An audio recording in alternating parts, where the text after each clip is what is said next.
Olá, alunos, vamos para a nossa 106ª aula. Parabenizo vocês por estarem aí nos acompanhando, assistindo as videoaulas. Vou fazer aquele lembrete para os estudantes que têm acesso ao Google Classroom para responder ao formulário de questões e clicar no link para validar a presença de vocês. Hoje a gente vai fazer uma retomada das figuras de linguagem. A gente já estudou em aulas anteriores, algumas vocês já conhecem, mas sempre é bom a gente revisar, relembrar, conhecer novos exemplos. E a gente também vai conhecer algumas figuras de linguagem que vocês ainda talvez não conheçam, certo? Vamos aprofundar um pouquinho. Então, os objetivos da nossa aula é estudar metáfora, comparação, compreender quais são as diferenças e similaridades entre metáfora e comparação. Vamos estudar um pouco mais de metonímia, alguns casos de metonímia, prosopopeia, que é sinônimo de personificação, e hipérbole, que são os exageros que a gente vai ver aí mais exemplos utilizando materiais gráficos como as tirinhas aí, para a gente poder se apropriar desses conceitos, ok? Também vamos identificar efeitos de ironia ou humor em textos variados, A gente vai retomar a questão dos elementos composicionais das tirinhas, Dentre elas, as tirinhas, elas têm por objetivo provocar humor no leitor, Trabalha muito também com a questão da ironia, Por falar nisso, a ironia, vocês sabem, é uma outra figura de linguagem também, Onde os interlocutores dizem muitas vezes o contrário daquilo que gostariam de dizer de forma irônica, Também a ironia é muito utilizada para provocar um riso. Vamos também tentar identificar as marcas linguísticas que evidenciam o locutor e o interlocutor de um texto, ok? Vamos tentar dar conta de tudo isso, então. Peguem aí os materiais de vocês, se organizem para a gente poder fazer as atividades propostas, prestar atenção nas explicações, ok? E lembrando também que os estudantes devem ficar atentos, porque estamos aí caminhando para fechamento de notas no final do trimestre, Os professores estão preocupados em organizar o registro de classe online nas escolas que já implementaram, que é o RCO, e os professores têm que fazer o lançamento das faltas, das presenças dos alunos. Então, aqueles que não têm acesso ao aplicativo precisam de sempre se lembrar de ir até a escola em dias e horários marcados, combinados com a equipe pedagógica e diretiva, para retirar os materiais, retirar os xerox que os professores organizaram, as atividades avaliativas para vocês, e realizar as atividades, devolver para que os professores possam valorar, mensurar essas atividades com alguma nota, para poder lançar lá, seja no livro de chamada material impresso, seja no registro de classe online, que é o nosso RCO. Então, o fechamento de notas é importante, é o momento de vocês aí ficarem bem atentos para fazerem as atividades pendentes, fazerem as atividades de recuperação de notas. Ok, pessoal? Não vamos desistir, Estamos já caminhando para aí o final do ano letivo e esse ano continuou dentro das nossas possibilidades, Fizemos aí as videoaulas, as aulas online, atividades remotas. Os professores também levaram muitas atividades impressas para corrigir, e estão agora devolvendo em forma de notas, do lançamento de notas no final das etapas, Seja, às vezes as escolas adotam bimestre, às vezes adotam trimestre, então, dependendo aí do regime adotado na escola de vocês, os professores vão efetuando esse lançamento de notas. Então, esse é o momento para ficar prestando atenção nisso, ok? Vamos lá, então? Vou pedir para vocês me acompanharem aqui, vamos ler essa tirinha que foi selecionada para a gente trabalhar aqui essas questões das figuras de linguagem conforme anunciado, para os objetivos da nossa aula. Então, observem lá. Usando a linguagem dele, reticências. Acorda, Armando. Você não sabe que o amor é como uma flor? Se não for regada e bem cuidada, ela murcha e morre? O Armando, hã? O amor é como o motor do carro, Armando. Se não trocar o óleo e não cuidar da mecânica, uma hora ele não funciona mais. Ah, entendi. Então, observem as expressões faciais dos personagens, a forma como foi construído o humor, os discursos, os elementos composicionais que estão aí nessa tirinha. Então, lembrando que as tirinhas são compostas por elementos da linguagem verbal e não verbal.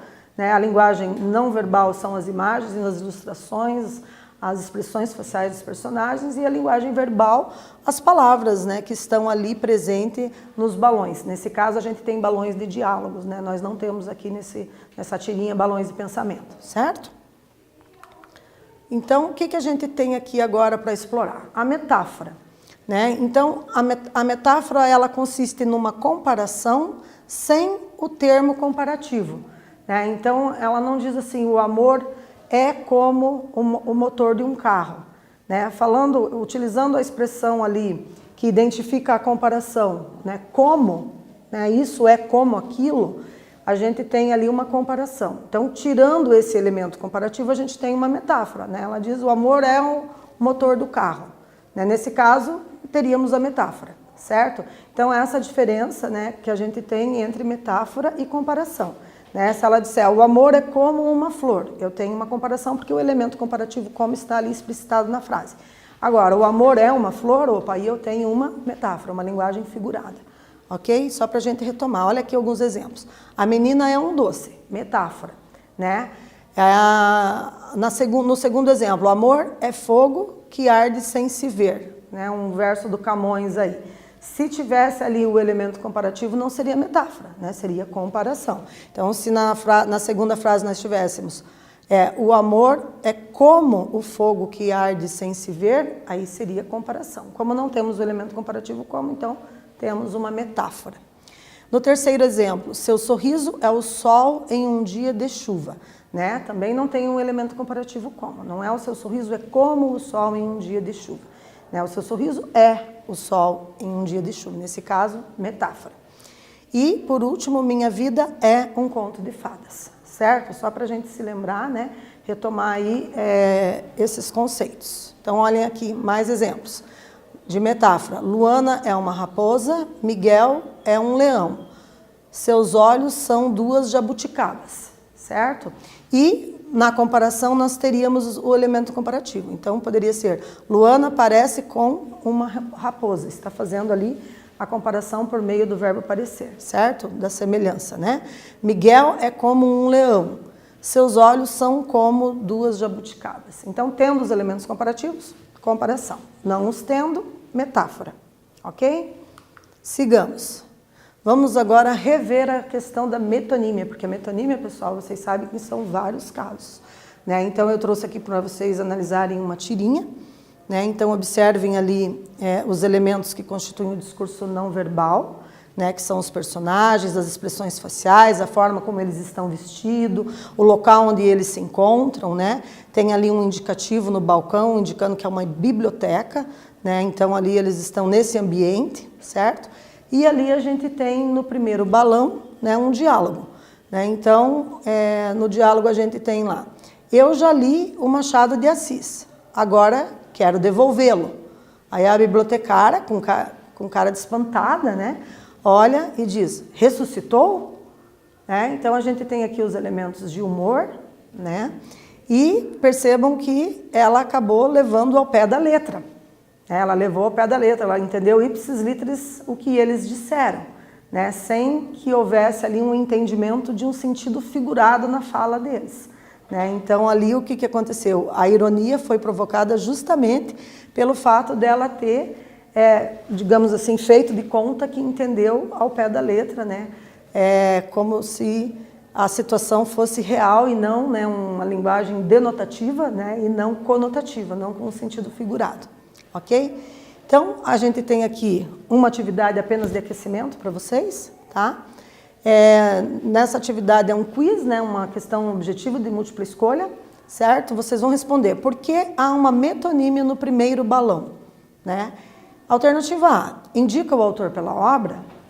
B, indica apenas um romance. C, menciona o personagem. Ou D, a linguagem é denotativa, ou seja, é no sentido real, né? Um tempo para vocês pensarem e tentar identificar aí a alternativa adequada.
Retornando então, galera, observem lá, quem assinalou a letra A, parabéns, conseguiu identificar, né?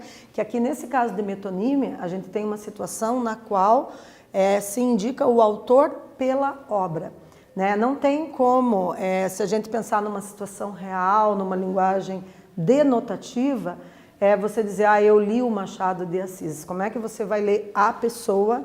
Né? Poderia até ser possível você ler o comportamento da pessoa, ler a expressão facial da pessoa, né? E a partir daí você fazer inferências, né, do estado de espírito que a pessoa está, a forma como ela está vestida, sim, isso é possível.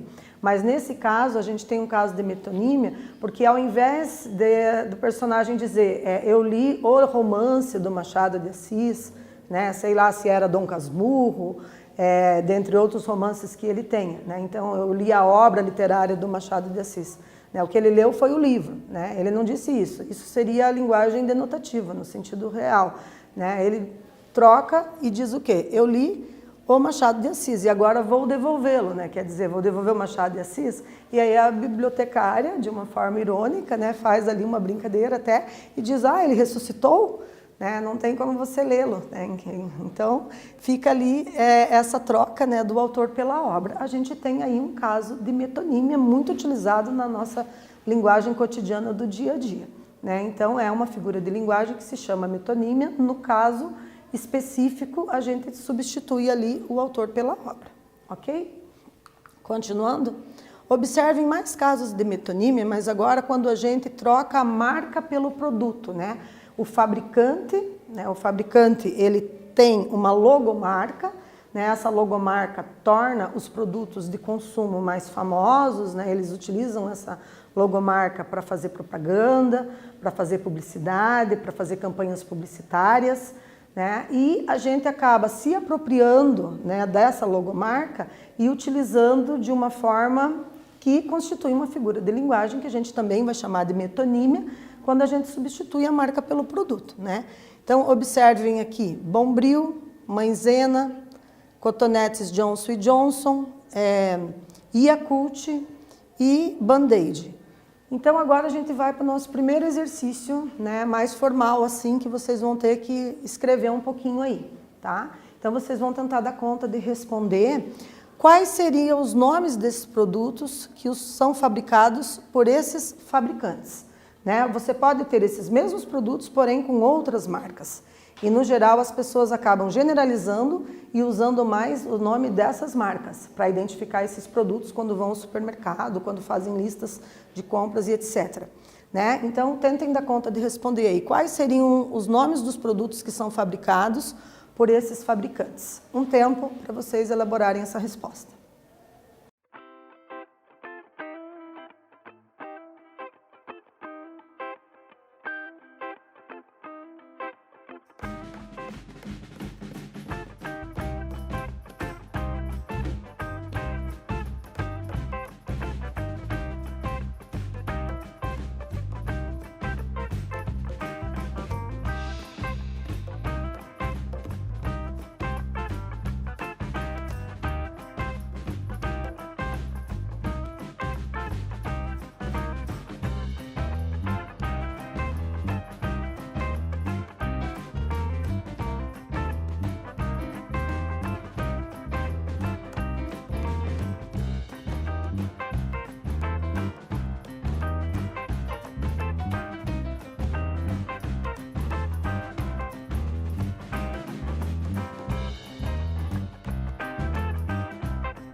Retornando então, galera, observem lá.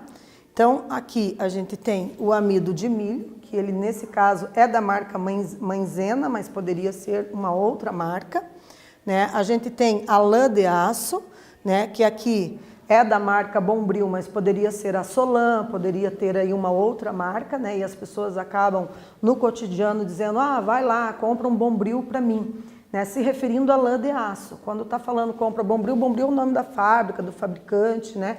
É a logomarca que tem essa lã de aço, mas o produto em si é lã de aço e existem outros fabricantes, de outras marcas também que fabricam, né, esse produto, né? Também cotonetes a gente tem da Johnson & Johnson, mas existem também cotonetes fabricados aí por outros fabricantes, então a gente chama de hastes flexíveis, né? A gente tem ali o leite fermentado, né, que as pessoas também generalizam, né, falam Yakult o tempo todo, mas existem de outras marcas também o mesmo produto, ou um produto bem similar, né, o leite fermentado, e o curativo adesivo, que nesse caso é da marca Band-Aid da Johnson & Johnson, mas existe também de outros fabricantes, né? Então a gente tem aí casos de metonímia em que ocorre ali a substituição da marca pelo produto, certo? Então quando a mãe de vocês fala às vezes lá, eu quero que você lave o Bombril, lave o banheiro, me ajude a lavar o banheiro aqui usando Quiboa, né? Quiboa é a marca do fabricante, então ela está fazendo um uso da metonímia. Ela está utilizando esse recurso de linguagem, uma linguagem figurada, em que ela troca a marca pelo produto, né? Quando ela diz, vamos lavar o banheiro com Quiboa, né? Porque a Quiboa é o quê? É o nome do fabricante, né? Então, o que ela quer que você utilize ali é a água sanitária. E essa água sanitária pode ser de outras marcas, né? Pode ser da Ilha, pode ser Brilhante, né? Pode ter ali outros fabricantes que também fizeram água sanitária, que também fabricaram e está ali no mercado para venda e para consumo. Então a gente tem aí mais uma situação de metonímia, dentre outras tantas, ok? Observem aqui agora mais uma situação. Nesse exemplo a gente tenho muitas cabeças de vaca na minha fazenda, certo? A gente também tem um caso de metonímia, em que se pega a parte pelo todo, né? Ele não tem só a cabeça de gado, de vaca, né? Ele tem várias vacas inteiras, não são só as cabeças delas. Mas na hora de falar, ele pega apenas uma parte do corpo da vaca, atribui essa parte pelo todo, né? E fica subentendido ali, dá para entender, com certeza a comunicação se estabelece, né? Ele está fazendo o quê? O enunciador, quando diz essa frase, ele está fazendo o uso da metonímia, né? Nessa questão da parte para ilustrar o todo, certo? E agora, tendo em vista essas explicações, observem essas imagens aqui que constituem o discurso não verbal e o discurso verbal presente nessa tirinha. Diz lá, João pediu a mão de Maria em casamento. E eu vou pedir para vocês, nesse exercício, explicar que relação metonímica ocorre nessa frase. Façam esse exercício e a gente retorna na sequência para verificar.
Retornando então, galera, vamos verificar como ficou. Uma possibilidade de resposta seria vocês explicarem aí que a mão é apenas uma parte do corpo onde se utiliza a aliança.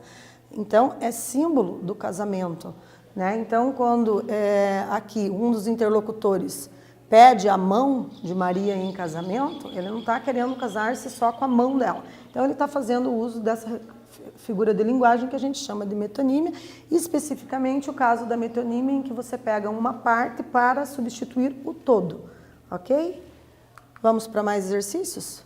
Vamos agora retomar o conceito de prosopopeia, que é o mesmo que personificação, que é quando a gente atribui vida a seres que não têm vida, seres inanimados. Vamos ver os exemplos aqui? Observem aqui, ó. Reforma ortográfica decreta a extinção do trema. Né? A reforma ortográfica tem como fazer um decreto, elaborar um decreto de lei e extinguir, eliminar o uso do trema. Né? Muitos de vocês talvez não se lembram, mas o trema eram 2 pinguinhos utilizados em cima da letra U para algumas palavras. Né? Então, liquidificador, liquidação, linguiça. Antigamente, antes da reforma, se usava o trema, que eram 2 pinguinhos em cima do U. Com a nova reforma, caiu. Já faz bastante tempo que não se utiliza mais o trema na nossa língua portuguesa, certo? Então, aqui foi atribuído vida a um ser inanimado, né? Na medida em que você tem essa frase, reforma ortográfica decreta a extinção do trema, né? O sujeito dessa frase, quem que decreta? É o sujeito, que seria a reforma ortográfica. Não tem como esse sujeito, sendo um conceito, né, um objeto inanimado, sem alma, né, sem vida, tomar uma medida assim e elaborar um decreto. Então, a gente tem ali características de pessoas, por isso que é personificação, né? Ou prosopopeia. Prosopopeia é o outro nome dado à personificação, certo? Vamos ver ali, ler agora a tirinha. Bom dia, estamos pedindo uma contribuição para manter o lar dos tremas abandonados, né? Então, de novo, o lar dos tremas abandonados, vejam que a palavra trema substitui pessoas abandonadas, né? E o trema é um sujeito ali inanimado, né? Um substantivo que não tem vida. Então, a gente tem aí essa situação também de prosopopeia ou personificação. Então, vamos retomar aqui o conceito. Vamos ler aqui comigo, galera. Observem lá. Prosopopeia ou personificação é a atribuição de características humanas a seres não humanos ou inanimados. Exemplos. A Amazônia chora devido ao desmatamento. A raposa disse algo que convenceu o corvo. O dia acordou feliz e o sol sorria para mim.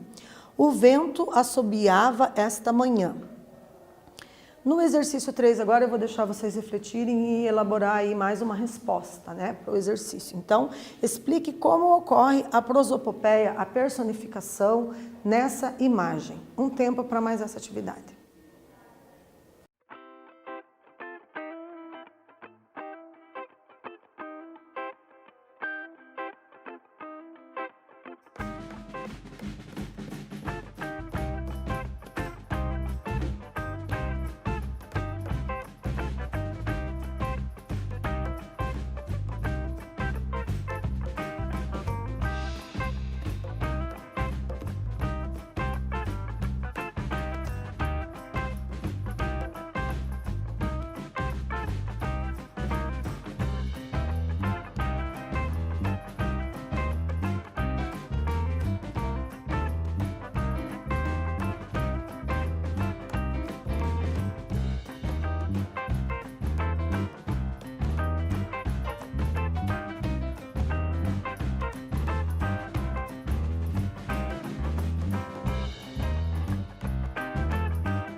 Retornando, pessoal, então uma possibilidade de resposta seria a gente afirmar que os objetos adquirem vida e por isso ocorre a personificação, certo? E agora, vamos ver a hipérbole? Observem a frase, chorei um mar de lágrimas quando você partiu. Existe a possibilidade de alguém chorar um mar de lágrimas? Existe ali um exagero, né? Então a gente usa esse prefixo hiper, que significa demais, né? Over, muito, em excesso. Né? Então aqui a gente tem uma hipérbole, um exagero, ninguém vai chorar um rio de lágrimas, isso seria impossível, certo? Trouxe aqui para vocês agora uma reflexão em língua espanhola, para a gente treinar um pouquinho. Então, na primeira imagem a gente tem Mi corazón se rompió en 1000 pedazos. Tardó 1000 años para llegar. E aí, exercício 4. Por que ocorre a hipérbole nas frases? A. Meu coração se rompeu em 1000 pedaços. E B. Demorarei 1000 anos para chegar. Mais um tempo para essa atividade.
E aí, galera, como que ficou a resposta? Então, uma proposta de resposta seria a gente afirmar que para a letra A é quase impossível que o coração se rompa em 1000 pedaços. Então, a gente tem um caso de hipérbole, né?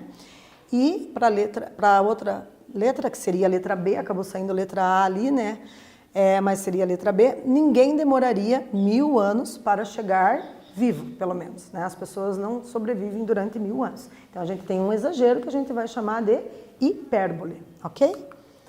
Vamos para os quiz agora? Analise a frase abaixo e assinale qual a figura de linguagem está presente nelas.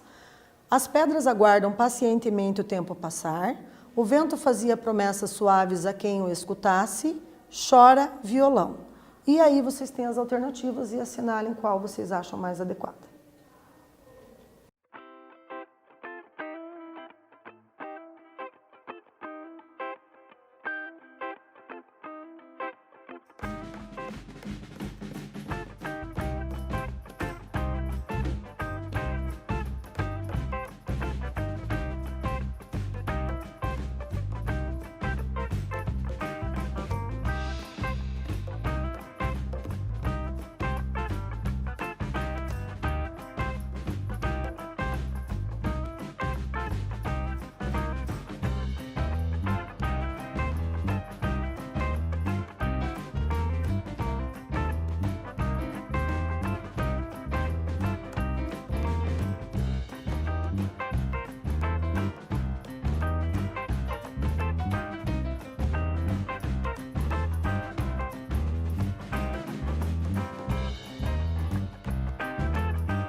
Retornando, quem assinalou a letra B, né, que considerou que são frases aí que constituem exemplos de prosopopeia ou personificação, acertou, na medida em que os objetos inanimados adquirem vida, certo?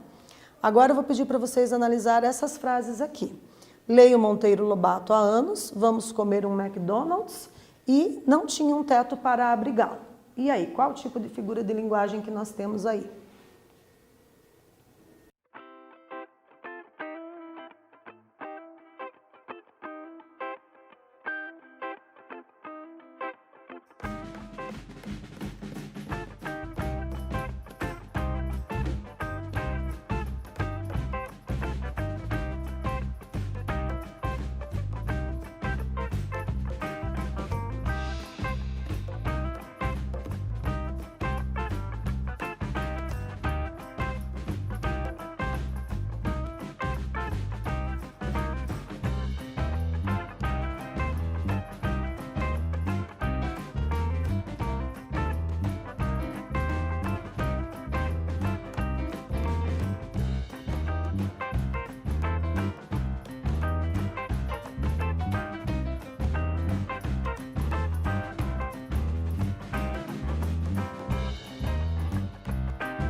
Retornando então, pessoal, metonímia, né? A gente tem ali, leio Monteiro Lobato, fizemos a substituição do autor pela obra, né? Eu posso ler as Reinações de Narizinho, ler as obras do Monteiro Lobato, né? As produções literárias dele, conto, crônica, romance, mas ele em si, não. Então, estou substituindo ali a obra pelo autor. Nesse caso, eu tenho metonímia, né? Vamos comer um McDonald's? Não, vamos comer um lanche, né? A gente não come fabricante, né, ali. E não tinha um teto para abrigá-lo, também a gente tem a parte pelo todo, substituindo a casa, né, um local de moradia de residência. Por isso, metonímia. Muito bem. Né? Então, a nossa aula de hoje consistiu em fazer uma revisão de figuras de linguagem que nós já havíamos estudado anteriormente. Sempre é bom fazer revisão e trazer novos exemplos para vocês, de fato, se apropriarem desses conceitos, né? Estudamos metáfora, comparação, metonímia, prosopopeia e hipérbole. Né? Vimos que a prosopopeia é sinônimo de personificação, é sempre bom a gente se lembrar disso também. Verificamos os efeitos de ironia e humor, especialmente nas tirinhas, certo? E as marcas linguísticas que evidenciam o locutor e o interlocutor de um texto, ok? Então, agradeço imensamente a participação de todos vocês. Seguem as referências para estudos, né, para aprofundamento. Caso vocês tenham interesse, né, em fazer mais exercícios, ver mais exemplos, estão aí as referências. E continuem em suas casas se puderem.